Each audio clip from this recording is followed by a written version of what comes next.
Você pode fechar os teus olhos, por favor?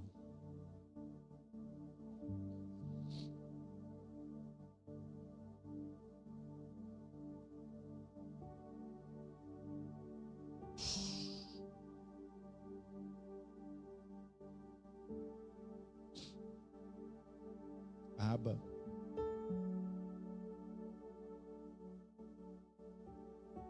o Senhor não nos deve nada, Pai. O Senhor não precisa fazer nada se o Senhor não quiser.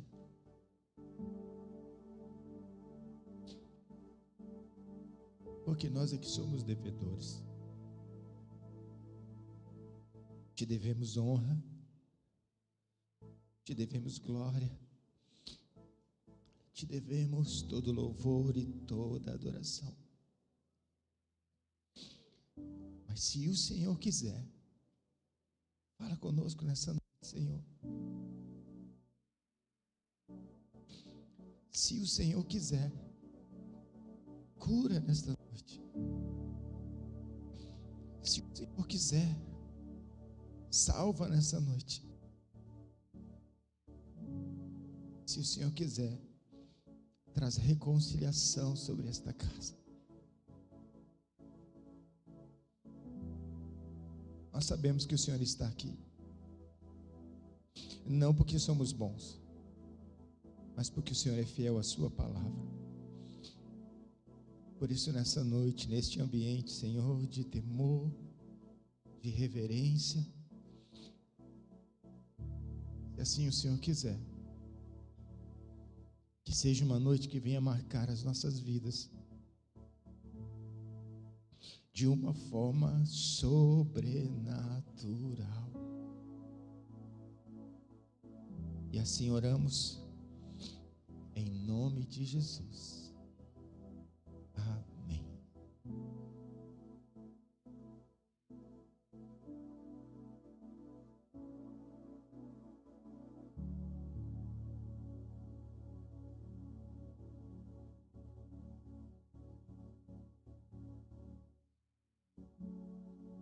Os pastores e líderes dessa casa, eu peço que você esteja em oração, intercessão. Isso é um culto nosso, isso é um culto para nós. E nós estamos como família Mevan Campo Bom, nós estamos passando um momento muito pontual. O Senhor tem sido muito, o Senhor tem tratado esta casa com detalhes. Sabe, o Senhor tem trabalhado detalhes na nossa vida. E nós estamos já desde a virada do ano falando e compartilhando sobre maturidade. E parece algo tão simples, mas é algo tão profundo, mexe em tantas áreas da nossa vida. Eu não sei em relação aos pastores, aos líderes e a você que serve nessa casa, mas Deus está mexendo em tudo, irmão. Tudo. Aquilo que a gente achava que estava bom, Deus está mostrando que estava ruim. Aquilo que a gente pensava que estava no lugar, Deus está mostrando, não, você não estava nesse lugar. Você pensava que estava lá, mas você ainda não chegou lá. E quando falamos de maturidade, muitos pensam em tempo de igreja, outros pensam em conhecimento bíblico. Alguns associam maturidade à idade ou à posição ministerial. Mas maturidade espiritual não é o quanto tempo você frequenta uma igreja, não é quantos versículos você sabe citar, não é quantos cargos você ocupa. Maturidade é quando a sua vida começa a refletir aquilo que Cristo conquistou por você na cruz do Calvário. É quando a posição espiritual se torna uma prática diária. É quando a revelação deixa de ser teoria e se torna comportamento de vida. É quando a cruz deixa de ser apenas uma mensagem e passa a se tornar um estilo de vida. A cruz de Jesus não é uma mensagem. A morte de Jesus na cruz não é uma mensagem. É um estilo de vida. É uma porta, é um acesso que Ele conquistou por mim e por você. E sabe, irmãos, maturidade não é tentar conquistar algo novo, é viver a partir daquilo que já foi conquistado por Jesus. Eu e você não precisamos conquistar nada. O que eu e você precisamos é acessar aquilo que Cristo conquistou por nós. E é exatamente isso que Paulo, ele entende isso, e é uma oração que ele faz pela igreja de Éfeso. Abra comigo a sua Bíblia em Efésios capítulo 1, versículo 17. Efésios 1, versículo 17.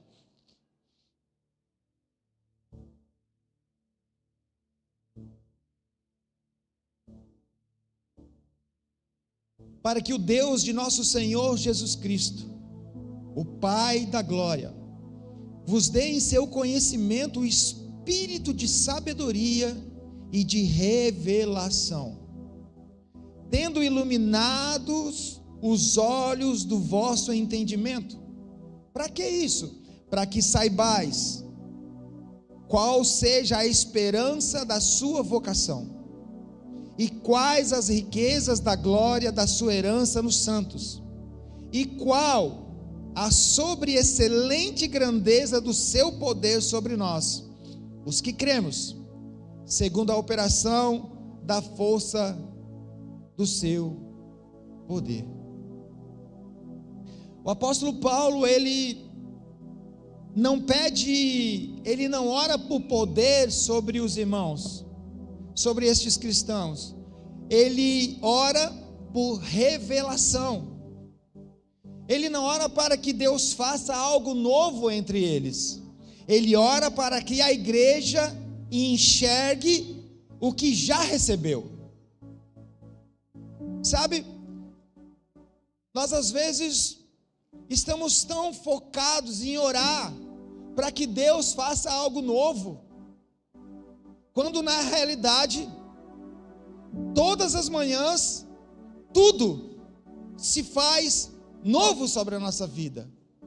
Eu não preciso orar para que Deus faça algo novo, porque todas as manhãs, tudo se faz novo. O Senhor, Ele tem uma graça sobre a nossa vida, Ele liberou uma graça sobre a nossa vida, em que todas as manhãs, a Bíblia nos ensina que as misericórdias do Senhor se renovam. Então, quando elas se renovam, elas tornam algo novo de novo. Porque Paulo está querendo tratar algo na igreja. Ele está querendo mostrar para a igreja uma realidade do céu, uma realidade que nós temos no reino do Espírito, e uma realidade que nós vivemos na terra. Porque é possível você estar na igreja e ainda não enxergar de fato, de verdade, quem você é em Cristo. É possível você servir e ainda assim viver abaixo da sua posição. Você servir e não compreender a posição, o lugar e a identidade que você tem em Cristo Jesus. É possível pregar e ainda assim agir e reagir como um órfão. É possível você pregar, possível você orar por cura e as pessoas serem curadas, e ainda assim você agir e reagir como um órfão. Você já ouviu a expressão órfão de pai vivo? Já ouviu que às vezes dizem, olha, esse menino ele é órfão de pai vivo, porque o pai... E sabe qual é a coisa mais, o que entristece mais o coração? É nós como filhos, não reconhecemos a paternidade e aquilo que Ele fez por nós, através da cruz do Calvário, através da morte e ressurreição de seu Filho, Jesus Cristo. A maturidade começa quando os olhos do coração são iluminados. A maturidade quando o Espírito Santo ele abre os nossos olhos. É quando eu me coloco em um lugar que eu deixo o Espírito Santo agir na minha vida, ele abre os meus olhos, e abre os meus ouvidos, e eu consigo enxergar e ver coisas que eu nunca vi na minha vida. Eu consigo ver agora Jesus de uma forma que eu nunca vi Ele.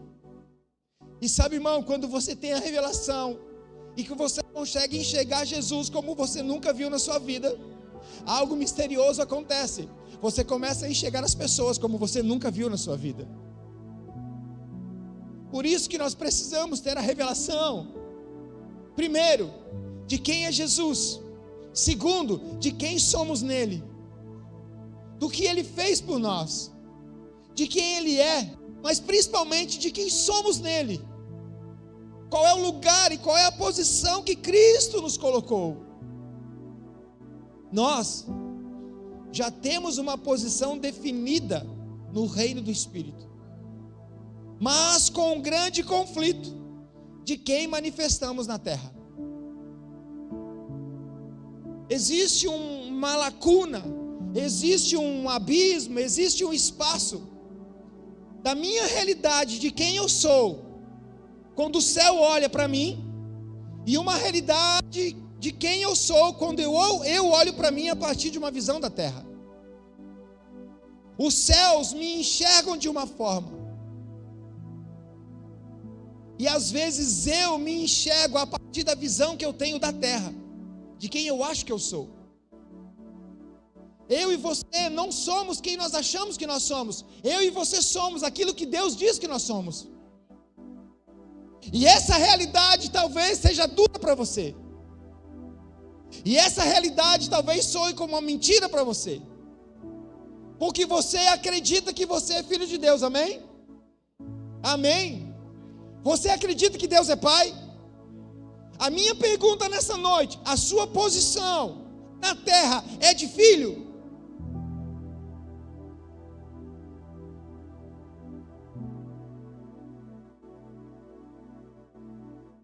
Porque uma coisa, irmão, é saber que eu sou filho de Deus.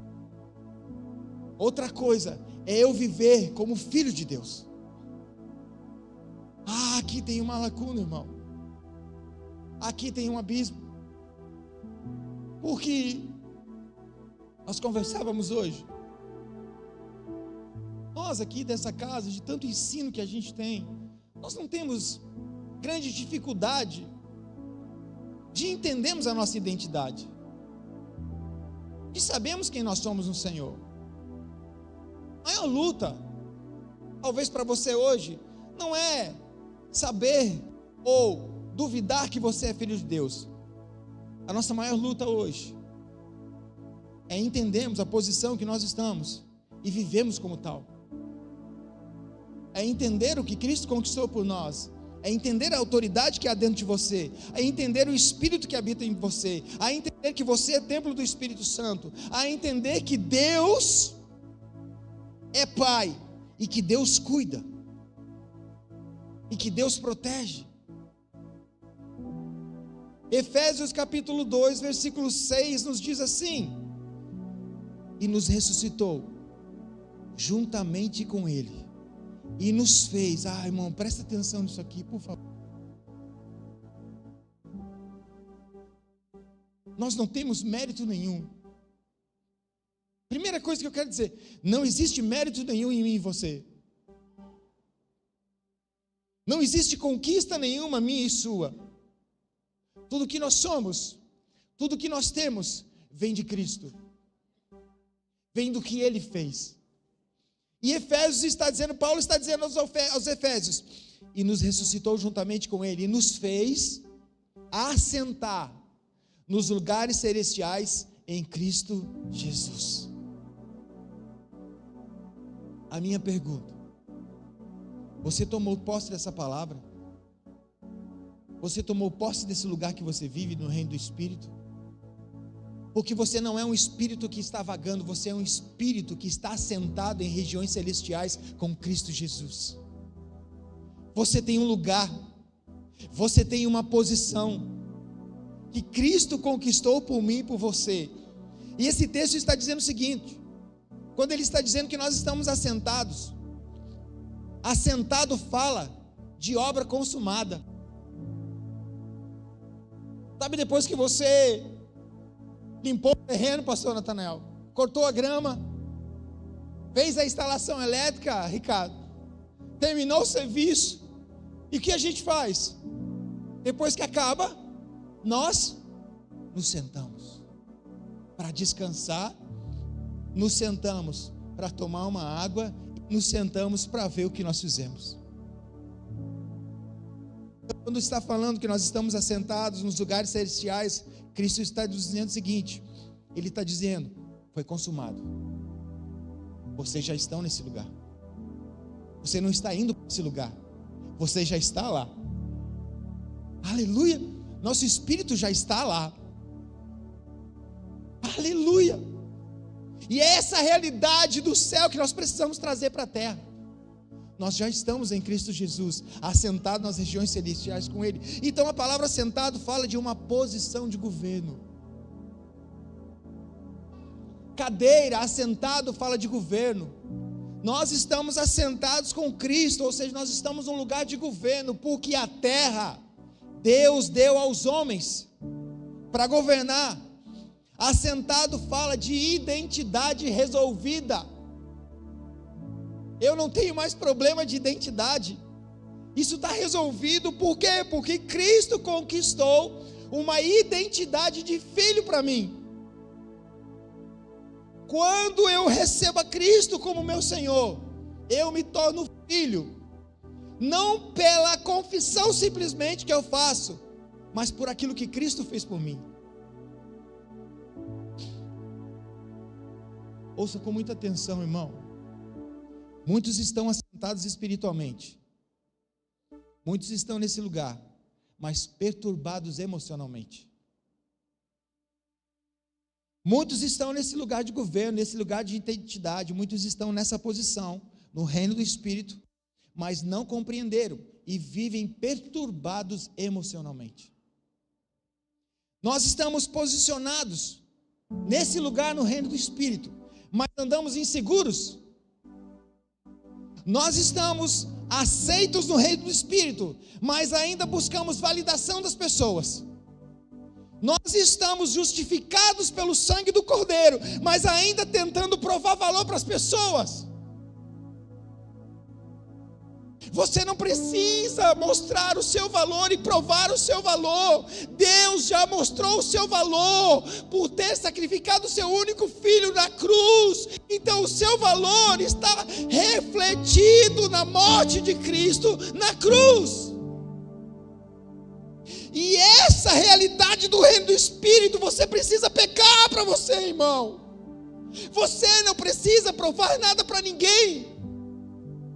Você não precisa provar o seu valor para homem nenhum, porque Cristo já mostrou o valor que você tem.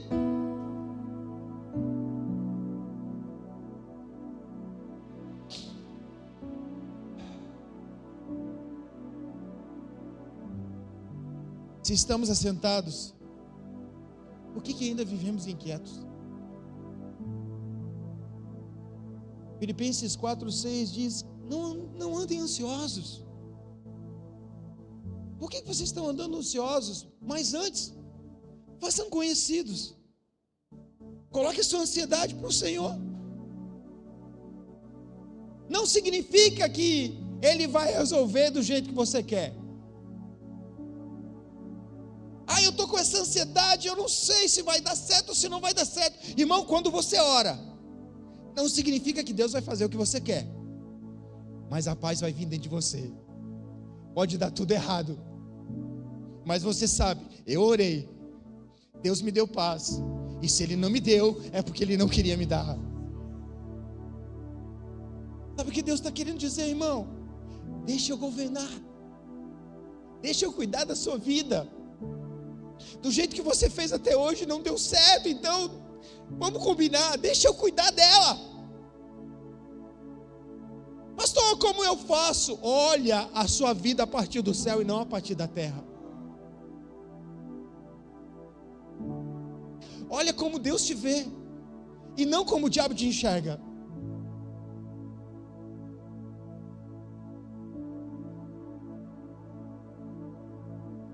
Se fomos reconciliados, por que ainda competimos? Se eu fui reconciliado com o meu Pai, se o pecado havia determinado que eu ia para o inferno, Jesus Cristo veio, morreu na cruz e me reconciliou com o Pai. Por que nós ainda competimos uns com os outros? Por que nós ainda disputamos posição, disputamos quem tem razão, disputamos quem é o melhor? O melhor é Jesus Cristo, irmão. Ele é o cara. E se fizermos alguma coisa certa nessa vida, é porque Ele fez através de nós.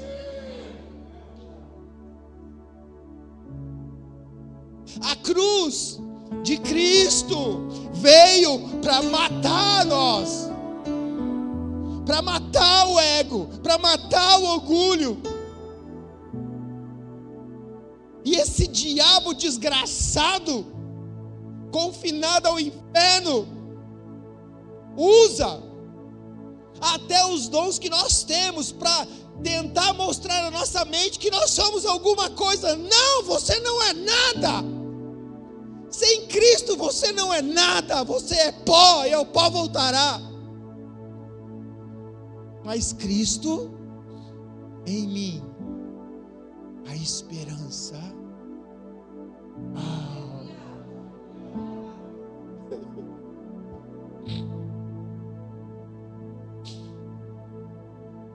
Se somos filhos, irmão, por que ainda mendigamos reconhecimento? Efésios 1:6.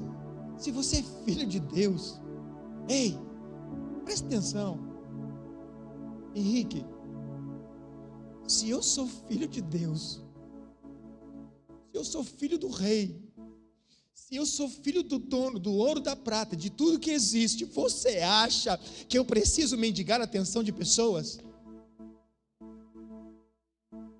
Se eu tenho um espírito que habita dentro de mim, chamado Santo, que é meu amigo, que me consola, que me dá respostas, que me traz revelação, você acha que eu preciso do seu reconhecimento, irmão?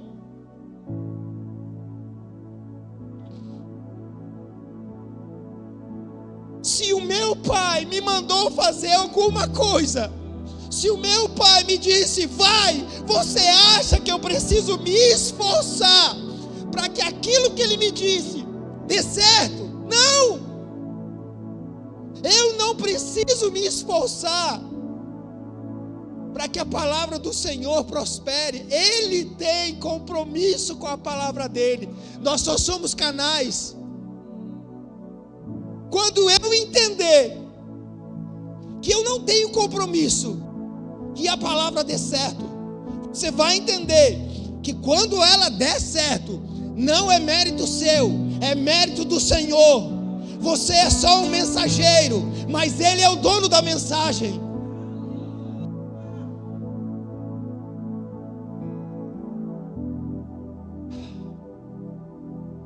Existe uma distância entre o que o céu declarou e o que a alma tem experimentado. E essa distância se chama imaturidade espiritual. Sabe? Ainda perdemos tempo travando guerras que não precisavam mais travar. Você perde tempo, irmão, travando guerras contra o pecado. Você nunca vai vencer o pecado. Porque o pecado já foi vencido na cruz. Pastor, eu não vou vencer o pecado. Claro que não, irmão, você já está atrasado. O pecado já foi vencido na cruz do Calvário. E como eu faço então? É só você viver de acordo com os princípios que Deus estabeleceu. É só você viver o propósito de Deus para a sua vida, porque o lugar de proteção está no propósito.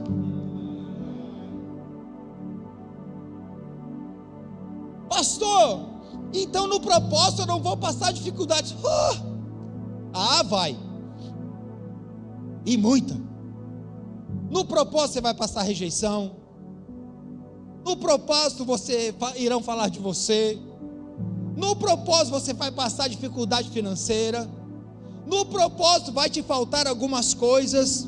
Mas no propósito nunca vai te faltar a presença.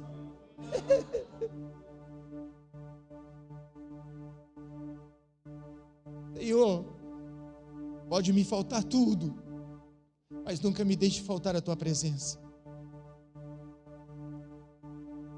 E nunca vai faltar pão. Jesus. Muitos ainda estão lutando batalhas que a cruz já venceu. Romanos capítulo 8, versículo 1 diz: portanto, agora, nenhum o quê? Entendi, nenhum o quê? Para quem? Quantos estão em Cristo Jesus aqui? Não entendi. Quantos estão em Cristo Jesus? Levante a mão. Metade da igreja. Quantos estão em Cristo Jesus aqui?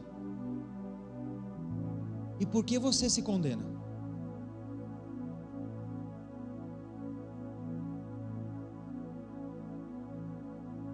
Você acha que a sua condenação vai mudar quem você é? Você acha que o diabo te acusando já não é suficiente, aí você ajuda ele, você mesmo se condenando?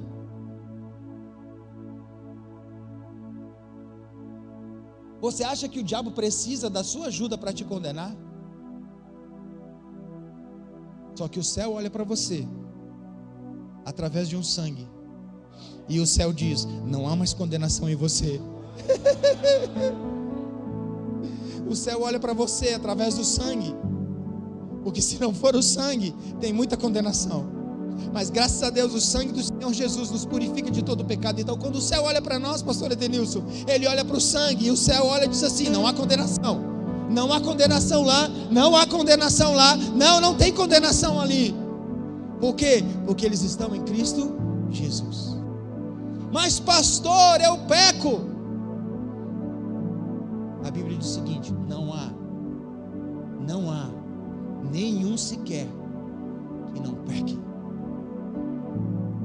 porque Cristo venceu o pecado na cruz. Então não há condenação. Por quê?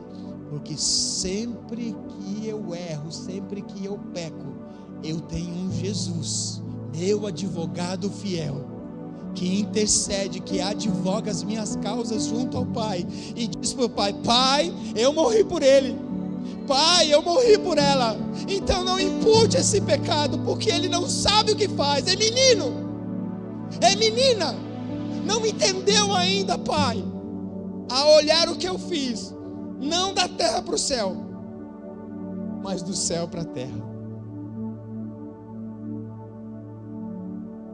Nós ainda vivemos dominados por culpa.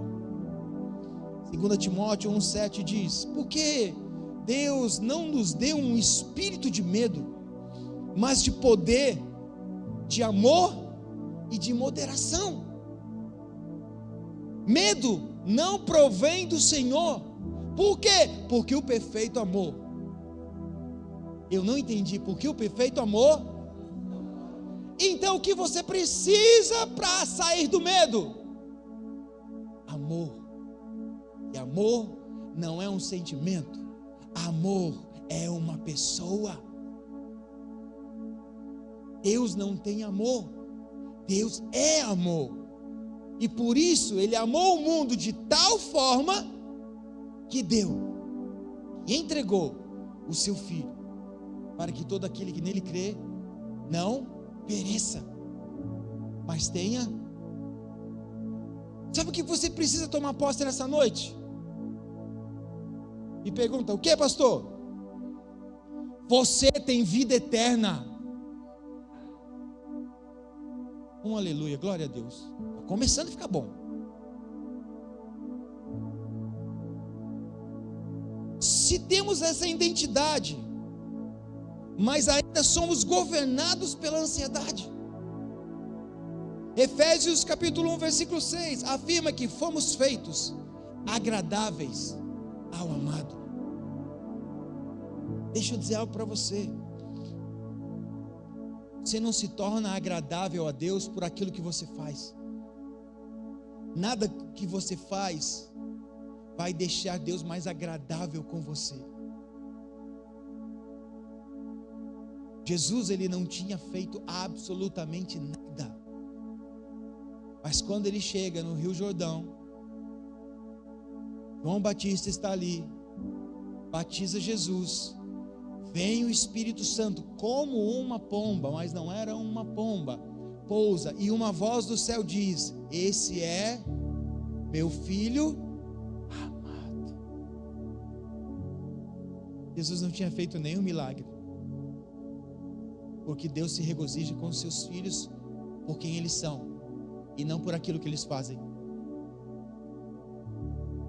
Mas ainda nós temos uma vida em que nós queremos competir para termos aceitação. A imaturidade dentro de nós travamos guerras internas todos os dias. E quais são essas guerras? Insegurança, comparação, necessidade de reconhecimento, reações da carne, ofensas não tratadas e ego ferido. Deus é perito de tratar o nosso ego. Deus é perito em furar o balão. Quando a gente está começando a inflar, o Senhor vem com o alfinete e não, menos. Sabe o que nós vivemos esses dias, irmãos? Anote para você, Jaz, essa é aquela hora combinada na reunião. Não é falta de ensino, não é falta de Bíblia, é falta de apropriação. Nossa geração não é falta de ensino, não é falta de Bíblia, é falta de apropriação de quem nós somos.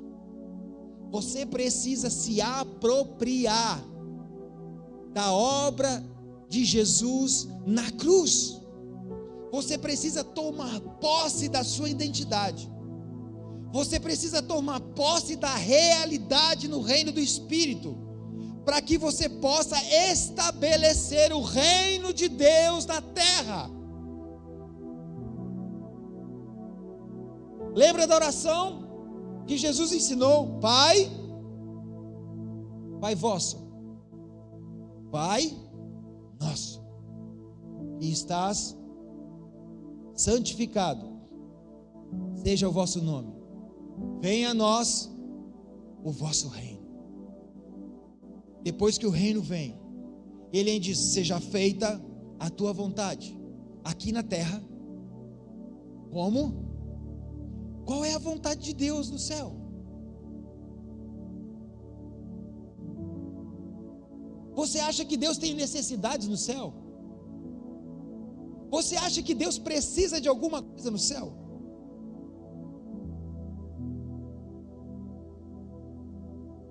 Você acha que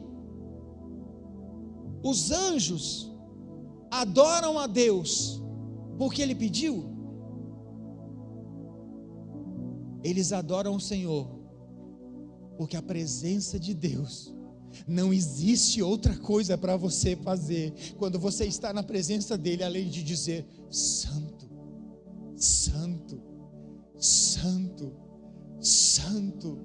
Santo, Santo, Santo. Mas não tem outra canção? Não, não existe outra canção, é só essa, Santo. É o máximo que nós podemos expressar. Eu não encontro outra palavra. Santo, Santo e Santo. Nós sabemos quem nós somos, mas ainda vivemos, mas ainda não vivemos como somos. Você sabe quem você é. Você sabe quem você é em Cristo. Mas a pergunta, você vive como tal?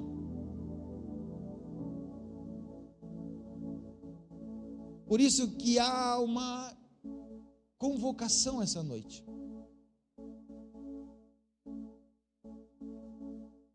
Sabe qual é a palavra para nós? Desperta, ó tu que dormes.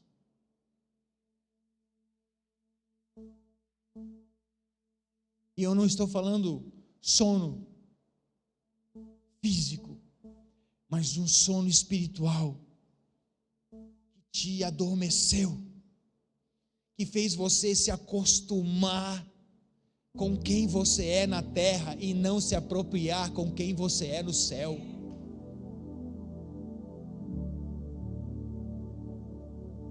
Ah, Jesus. Efésios 5,14 diz: desperta, ó tu que dormes, levanta-te dentre os mortos e Cristo te iluminará.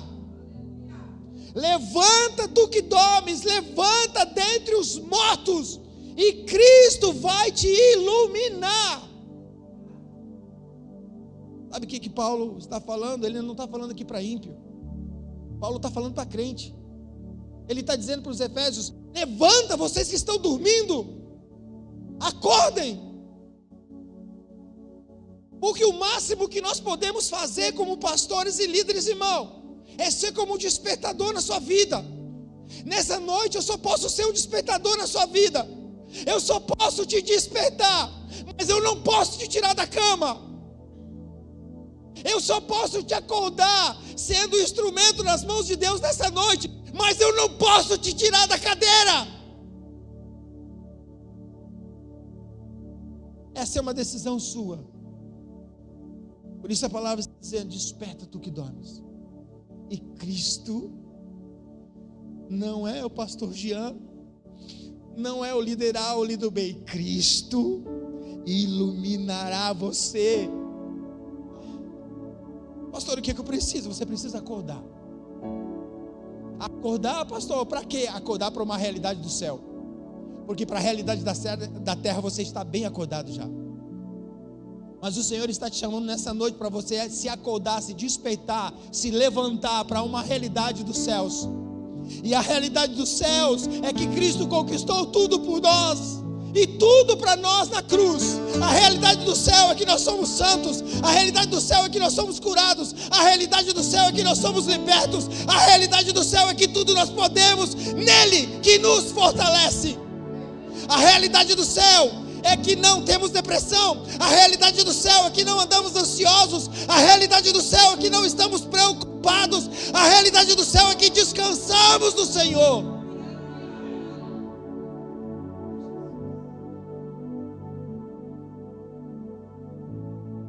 Dormir espiritualmente não é abandonar a igreja, irmão, ou abandonar Jesus. Não. Frequentar uma igreja é estar com Jesus. É até ter uma revelação do que Cristo é, ou do que Cristo já fez por nós, porém, sem tomar posse dessa verdade. Dormir é saber que a noiva, ou dormir é saber que você é uma nova criatura, mas continua reagindo como um velho homem. É saber que você tomou posse de uma velha vida e ainda fica tentando administrar a velha. A velha você não administra, a velha tem que morrer. Não negocie com a velha vida, não negocie com o velho homem, não negocie com a velha mulher. Deixa ela morrer, irmão.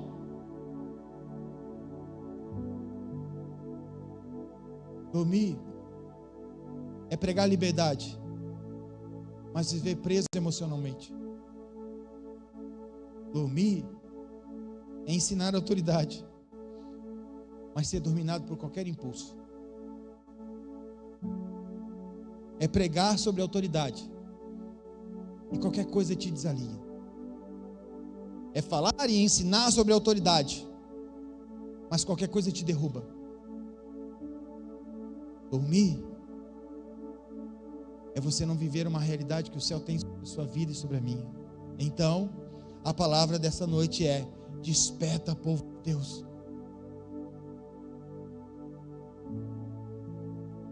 Desperta para quem você é.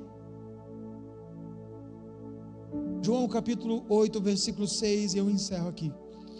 Não vai dar. João 8,36 diz: declara: se pois o Filho vos libertar, verdadeiramente sereis livres. Aleluia. Liberdade não é um conceito teológico, é uma prática de vida. Coloque em pé.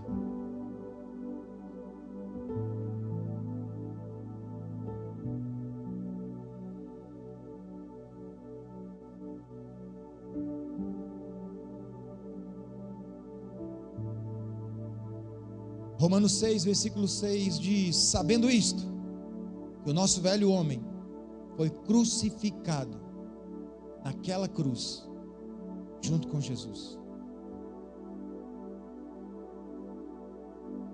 Deixa eu dizer algo para você nessa noite, irmão. Eu conheço muitos de vocês. Eu seria hipócrita de dizer que eu não conheço a vida de alguns irmãos, e eu conheço quase a metade de vocês que estão aqui. Porque nós temos tempo de mesa, nós temos amizade, nós temos comunhão, nós temos relacionamento. Igreja não é só o culto, são os bastidores, são o dia a dia. São nossas reuniões que nós fazemos para comer uma carne, para fazermos um passeio. Então nós nos conhecemos, irmão. E sabe o bom que quando a igreja não é tão grande é que a gente tem esse privilégio de conhecer, de sentir a sua falta quando você não vem, de ver que seu rosto já não aparece há algum tempo. E às vezes quando nós mandamos uma mensagem ou ligamos, não é porque queremos controlar a sua vida, é porque nós sentimos a sua falta. Estou aqui, cara. O velho homem, a velha mulher, quando você aceita Jesus Cristo, você entrega a ele e ela na cruz do Calvário, junto com Jesus. Morre. No reino do Espírito já morreu. Então não se administra cadáver. Você precisa se considerar morto. Como assim, pastor? Pare de tentar administrar aquilo que Deus já decidiu crucificar. Quem foi chamado e se fez escolhido, não tem mais escolha. Esse é um culto, pastores, líderes, obreiros, servos da casa do Senhor. Quem foi chamado? A Bíblia diz: muitos são chamados, mas por que são poucos escolhidos? Porque para ser escolhido, eu preciso me fazer escolhido. Eu preciso tomar uma posição, eu preciso aceitar o chamado, eu preciso aceitar a convocação. Muitos são chamados, a trombeta soou. E sabe quem se fez escolhido? Aquele que atendeu o chamado da trombeta, pastor Edenilson, e se fez escolhido. Só que quando você se faz escolhido, você entra num lugar que você não tem mais escolha. Porque nesse lugar de escolhido, só tem uma vontade que deve prevalecer: a vontade do Pai.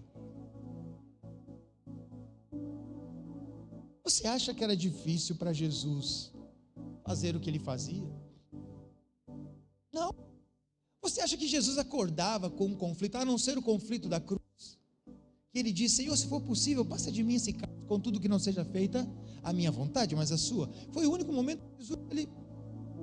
Mas você acha que Jesus acordava com dificuldade? Ai, o que eu faço? Não. Jesus ele não se preocupava. Por quê? Porque ele sabia que naquele dia ele não tinha compromisso com a vontade dele e nem com a vontade dos outros. Só com a vontade? Então, irmão, quer cessar os conflitos da sua vida? Esquece a tua vontade. Esquece a expectativa das pessoas sobre você. Mas responda ao chamado de Deus para você. Você não vai mais andar ansioso. Você não vai mais andar tão preocupado. Você vai servir muito, vai trabalhar muito, mas estar descansado. Porque quem serve ao Senhor não se cansa. O Senhor renova como a águia. Você pode servir, você pode dormir 2 horas da manhã, acordar 5 horas da madrugada para ir trabalhar, mas quando você está fazendo para o Senhor te renova. Desperta, ó tu que dormes. Eu quero orar com você, Evan Campo Bom.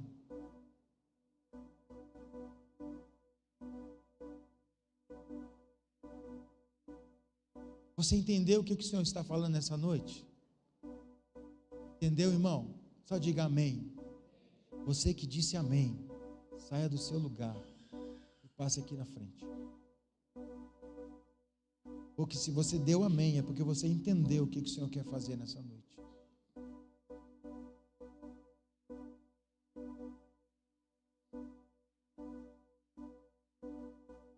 Deus é bom, irmão.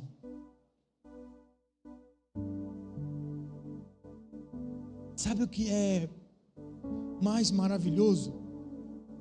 É que Deus não nos deve nada. Deus não precisa fazer nada, irmão. Nada.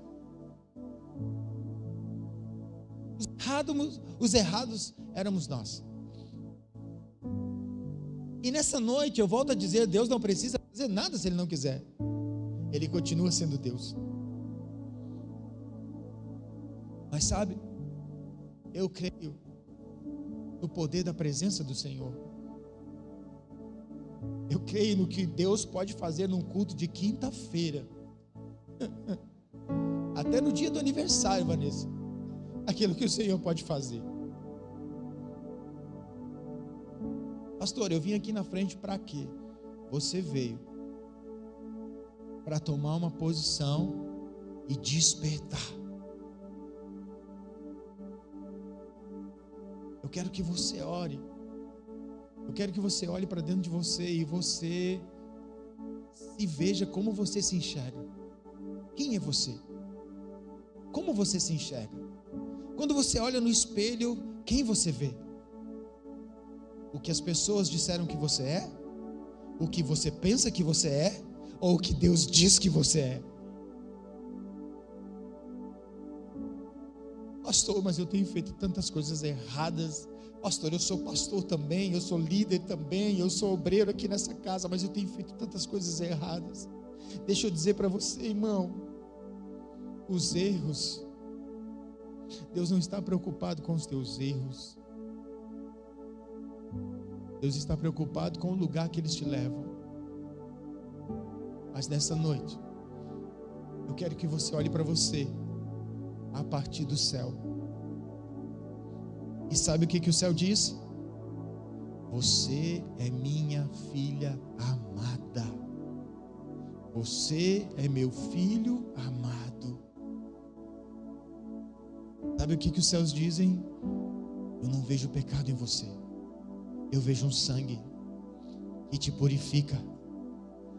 Sabe o que eu vejo? Eu vejo as misericórdias do Senhor se renovando todas as manhãs. Sabe o que eu vejo nessa noite? Como um rio fluindo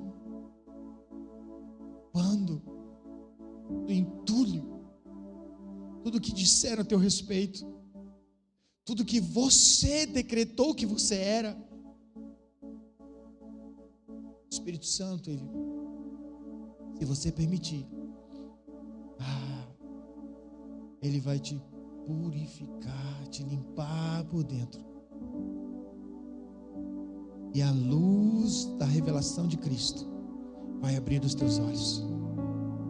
Quando você se olhar no espelho, você não vai mais ver aquela criatura, você vai ver o Filho de Deus.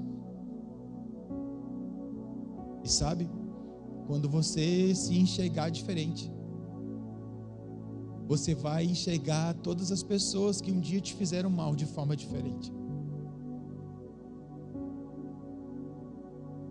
Espírito Santo, Espírito Santo, em nome de Jesus Cristo, faz a tua obra. Faz a tua obra, Espírito Santo. Enche, enche,